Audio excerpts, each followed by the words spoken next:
মই এতিয়া বৰ্তমান আছোঁ লখৰাৰ মেইন হাইৱেত আৰু আহি পেলে এটা বস্তু দেখা পালোঁ আৰু এতিয়া আপোনালোকক মই দেখুৱাই আছোঁ বস্তুটো আপোনালোকে চাই থাকিব।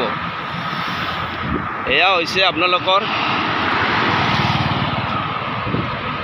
লখৰাৰ মেইন হাইৱে চাওক আৰু সিফালে চাই থাকক সেইটো মাজৰ ডিভাইডাৰ কিমান ওখ কৰি দিছে চাই থাকক আৰু গাড়ীবিলাক কিমান স্পীড আহে চাই থাকক আৰু ইফালে মোৰখান ইয়াতে মই ৰখাই দিলোঁ আৰু এইটো চাই থাকক এইখন এতিয়া জালুকবাৰীৰ পৰা যিটো মেইন হাইৱে আপোনাৰ আহি আছে এই প্ৰত্যেকখন ব্ৰিজৰ লগে লগে আৰু একোখন মানে ওপৰেদি সৰু সৰু ব্ৰিজ বনাইছে চৰকাৰে। এইটো কিন্তু ভাল কাম কৰিছে কাৰণ মাজৰ ডিভাইডাৰবিলাক বহুত ওখ কৰি বনাইছে না, মানুহ পাৰ হ'ব নোৱাৰে সহজতে, সেইকাৰণে